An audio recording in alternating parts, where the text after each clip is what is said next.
ఎక్కడ చెప్పి సొసైటీ ముఖ్యంగా బాగా వినమ్మా. సొసైటీ ముఖ్య ఉద్దేశం ఏంటంటే నిరుద్యోగ నిర్మూలత ప్లస్ ప్రజలను అధిక వడ్డీ భావించి రక్షించడం మెయిన్ కాన్సెప్ట్. ఈ రెండు జరగాలంటే ఎవరైతే ఊరికే లేరు అని చెప్పి కొంత ఎంప్లాయ్మెంట్ అనేది పెడతాము. ఎంప్లాయ్మెంట్ అంటే విలేజ్ సూపర్వైజర్, మండల్ సూపర్వైజర్ ఇట్లా వీళ్ళకి అనేది పెట్టి వాళ్ళకి ఒక టార్గెట్ ఇచ్చి వాళ్ళకి సాలరీ అనేది ఇవ్వడం జరుగుతుంది. వాళ్ళు చేయాల్సిన వర్క్ ఏంటంటే మహిళా గ్రూప్స్, జెంట్స్ గ్రూప్స్, వికలాంగుల గ్రూప్స్ అని గ్రూప్స్ తయారు చేసి వాళ్ళకి పొదుపులు చేయించి వాళ్ళకి పొదుపులు చేసుకున్న వాళ్ళకి లోన్స్ ఇప్పించి ఒక్క వడ్డీతో ఆ లోన్స్ అనేది రికవర్ చేయించడం వాళ్ళ వరకు. ఇప్పుడు ఇట్లాంటి ఎంప్లాయీస్ అనేవాళ్ళు ఉన్నారు. ఈ ఎంప్లాయీస్ అనేవాళ్ళు ఏదో ఒక బ్రాంచ్ అయితే విజిట్ అయ్యి తీసుకొచ్చిన అప్లికేషన్ ఫామ్స్ ఇవన్నీ బ్రాంచ్లో సబ్మిషన్ చేయడం కోసం అనేసి ఆఫీస్ స్టాఫ్ ఒక రకం అది ఉంటుంది, ఒక రకం ఇది ఉంటుంది. ఆఫీస్ స్టాఫ్ అంటే మార్నింగ్ 10:15 నుంచి ఈవినింగ్ 6 వరకు బ్రాంచ్ ఖచ్చితంగా ఉండాలి. వాట్సాప్ వాడడం రావాలి, ఆండ్రాయిడ్ మొబైల్ వాడడం రావాలి, ఫోన్పే, గూగుల్ పే వాడడం రావాలి. మళ్ళీ ఇంకా ఏంటంటే ప్రతి మంత్ పర్సనల్ బిజినెస్, వీక్లీ కూడా ఉండాలి. పర్సనల్ బిజినెస్ అనేది వీళ్ళకి ఒక కోడ్ అనేది ఉంటుంది. ఈ టైం నుంచి ఈ టైం వరకు టైమింగ్స్ అనేది ఉంది కదా, ఆ టైం ప్రకారం వచ్చి ఇక్కడ ఫస్ట్ వీళ్ళకి శివసాయి సొసైటీ కోసం ఏం తెలియదు కదా, 45 days ట్రైనింగ్ కాలం అనేది పెడతాము. ఫాస్ట్ ఉండి మంచిగా కనుక వర్క్ చేస్తే ఒక 15 days అనేది నేను ఎండి గారితో మాట్లాడి తీసేసి 1 monthకి చేపిస్తాను. అప్పుడు ఈ 1 monthలో ఏంటంటే ఇక్కడ మేడం వాళ్ళు ఏమేమి చేస్తారు ఏంటనేది పక్కన కూర్చోబెట్టుకుని అన్ని ట్రైనింగ్ అనేది ఫ్రీ ట్రైనింగ్. బయట ఏమైనా ట్రైనింగ్ తీసుకుంటే మనం అమౌంట్ పే చేసి తీసుకుంటాం, కానీ ఇక్కడ సొసైటీలోకి వస్తారు కనుక మళ్ళీ ఇప్పుడు ఏంటంటే మనకు ఈ అవకాశం కూడా మన గ్రూప్లో ఉన్న మెంబర్ల వాళ్ళకి మాత్రమే ఇస్తాము. వేరే వాళ్ళకి ఎందుకు ఇవ్వాలి, మన మెంబర్ల వాళ్ళకే ఇస్తాం. దానివల్ల మన వాళ్ళకి ఉపయోగం జరుగుతుందని చెప్పి అందుకోసం అని చెప్పి వీళ్ళకి ట్రైనింగ్ అనేది ఇచ్చినాం. ఫ్రీ ట్రైనింగ్ ఇచ్చిన తర్వాత అప్పటి నుంచి సార్ ఈ ఫ్రీ ట్రైనింగ్లో ఏంటంటే టైం ప్రకారం ఆఫీస్కి రావాలి. వచ్చిన తర్వాత ఏమేమి చేయాలి ఏంటంటే మళ్ళీ వచ్చిన తర్వాత ఏంటంటే ఆఫీస్ లోపల అడుగు పెట్టిన తర్వాత నుంచి వీళ్ళ మొబైల్ కానీ వీళ్ళ మైండ్ మొత్తం ప్రతిదీ శివసాయి డెవలప్మెంట్ కోసమే. ఏం చేయాలి ఏంటనేది నేర్చుకోవాలి, డెవలప్మెంట్ కోసం మాత్రమే మాట్లాడాలి. తను ఈ శివసాయి సొసైటీలో ఆఫీస్లో జాబ్కి వస్తుందని మీకు తెలిసి ఇంట్లో తెలుసు. చీటింగ్ మాటికి ఇంటి దగ్గర నుంచి ఫోన్స్ ఇట్లాంటివి రావద్దు. సరే ఏమైనా అర్జెంట్ అయితే వస్తే ఒక 5 నిమిషం వరకు మాట్లాడవచ్చు, కానీ ఓకే పొద్దుస్తమానం ఫోన్లు మాట్లాడతాం మేము. ఆమె వర్క్ అనేది కరెక్ట్గా మేనేజ్ జరుగుతూ ఉంటుంది కదా. ఇట్లా ఇప్పుడు ప్రస్తుతానికంటే ఇప్పుడైతే ఫ్రీగా తీసుకుంటున్నాం ఇవి. ఇంతకు ముందుకు మాత్రము ఇందులో అంటే ప్రతి ఒక్క బ్రాంచ్కి ఒక మేనేజర్ ఉంటారు, ఒక అకౌంటెంట్ ఉంటారు. అట్లా మేనేజర్ పోస్ట్కి వచ్చేసి 3 lakhs సెక్యూరిటీ డిపాజిట్, 20,000 సాలరీ. వాళ్ళకి 6 years వరకు డబ్బులు అనేది ఇవ్వడం జరుగుతుంది. బాండ్ ఇస్తాము.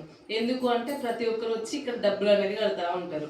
ఇలా డబ్బులు అనేది సొసైటీ దగ్గర ఉంటే డబ్బులు మిస్యూజ్ కాకుండా ఉండడానికి కోసం అని చెప్పి అలాగ ఒక భయం అనేది ఉండడానికి కోసం అని చెప్పి సెక్యూరిటీ డిపాజిట్ అనేది తీసుకొని వెళ్తాం.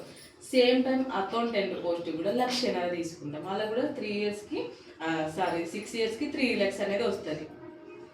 వచ్చిన తర్వాత మళ్ళీ వాళ్ళకి ఎంత ఉండే అంటే 10,000 సాలరీ ఉండేది. అయితే ఇప్పుడు ఇట్లా చేయడం వల్ల టాలెంట్ పర్సన్స్ వాళ్ళని మేము మిస్ అవుతున్నాం. టాలెంట్ ఉన్న దగ్గర అమౌంట్ ఉండలేదు, అమౌంట్ ఉన్న దగ్గర టాలెంట్ ఉండలేదు అని చెప్పి అది తీసేసినాం. మరి తీసేసినామంటే పోస్ట్కి ఏదో ఒకటి న్యాయం అనేది చేయాలి కదా. న్యాయం చేయాలన్న ఉద్దేశంతో సెల్ఫ్ బిజినెస్ ఒక 10,000 రూపాయల బిజినెస్ అనేది తీసుకున్నప్పుడు మేము అనేది తీసుకుంటాం సొసైటీకి. అది కూడా మీ ఇంట్లో వాళ్ళు ఒక కోడ్ వేసుకొని చేయమని చెప్తా ఉంటాం. మళ్ళీ ప్రతి వారం సెల్ఫ్ బిజినెస్ అనేది ఆ కోడ్ మీద చేసుకోవాలి. తనకి ఈ 45 days ట్రైనింగ్ తర్వాత నుంచి సాలరీ అనేది స్టార్ట్ అవుతుంది. ఎంత అంటే 7,500 రూపాయలు. ఈ పర్సనల్ కోడ్ అని ఉన్నది కదా, స్టార్టింగ్ 10,000 తోటి వస్తారు. మళ్ళీ ప్రతి వారం తను జాబ్ చేస్తుందని స్టేటస్ పెట్టడం వల్ల బిజినెస్ అనేది వస్తూ ఉంటుంది. రావడం వల్ల అది కూడా సెల్ఫ్ కోడ్కే వేసుకుంటారు.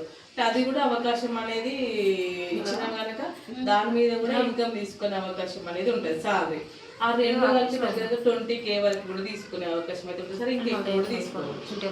ఇది ఖచ్చితంగా ప్రతి వారం అనేది పర్సనల్ బిజినెస్ కూడా ఉండేటట్టు. సరే ఒక్కొక్క వారం లేకపోయినా ఏమనము వర్క్ మొత్తం పర్ఫెక్ట్ అయితే కావాలి. మళ్ళీ సండే వచ్చింది అనుకోండి, month ending, year ending, Sunday వచ్చినా సరే ఖచ్చితంగా బ్రాంచ్కి అనేది రావాల్సి ఉంటుంది, అవసరం ఉంటుంది. మళ్ళీ వీక్ ఇట్లా ప్రతి పండుగలు అట్లా ప్రతి బయట దానిలాగా ఉండదు. కాకపోతే మాత్రం ఈ కపిల్ చిట్ ఫండ్ వాళ్ళు ఇస్తారు చూసిరా, అట్లా ఇస్తూ ఉంటాం అంతే. ప్రతి పండుగకి కూడా మళ్ళీ ఒకవేళ మీకు ఏమైనా అవసరం ఉండి లీవ్ అట్లా ఏమైనా కావాలని ఇంట్లో ఉంటే ముందు రోజు అయితే తెలుస్తుంటాం. సడన్గా వచ్చేదానికైతే మనము ఏమన్నా ఇప్పుడు పెళ్ళి ఫంక్షన్ అంటే అప్పటికప్పుడు అయితే వెళ్ళారు కదా, ముందే తెలుస్తుంది. ముందే చెప్పి పెడితే ఆ ప్లేస్లో ఇంకేమైనా తీసుకోవడం జరుగుతుంది రమ్మని చెప్పడం. కానీ ప్రతిదీ మాత్రం శివసాయి డెవలప్మెంట్ కోసం మాత్రమే వర్క్ అనేది చేయాలి. మంచిగా మీరు వర్క్ చేస్తూ ఉంటే ఇప్పుడు మళ్ళీ ప్రమోషన్స్ కూడా ఉంటా ఉంటాయి, దానివల్ల సాలరీ కూడా పెరుగుతూ ఉంటుంది, ఫ్యూచర్ అయితే ఉంటుంది. ఈ శివసాయి అకౌంటెంట్ చేయాల్సిన వాళ్ళకి వచ్చిన వాళ్ళకి వర్క్ ఏంటంటే నేర్పిస్తారు. స్లిప్పులు రాయడము, రిసీట్లు రాయడము, స్లిప్పులు వేసిన స్లిప్పులు వేయడము, ఇవి ఏంటి అనేది మొత్తం అంతా వచ్చిన వాళ్ళకి బుక్ ఇవ్వడం, కూర్చోమడం, వాటర్ ఇవ్వడం, ఇవి పెద్ద వర్క్ కూడా ఏమి ఉండదు. ఇట్లా ఇదే ఉన్న వర్క్ మాత్రం జెన్యున్గా అనేది మంచిగా నేర్చుకొని మంచిగా వర్క్ చేయాలి. ఎవరు వచ్చినా సరే నవ్వుతూ పలకరియాలి. ఇంటి దగ్గర సమస్యలు అనేది ఇక్కడ చూపెట్టద్దు.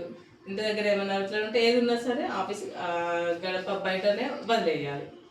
అట్లా ఇది పరిస్థితి. మళ్ళీ ప్రతి సండే మీటింగ్ ఉంటుంది, డైలీ మీటింగ్ ఉంటుంది, గూగుల్ మీట్ ఇవ్వాలని చెప్పి ఇది కూడా మిమ్మల్ని ఏంటంటే ప్రతి నేర్పించడానికి వస్తుంది మాత్రమే.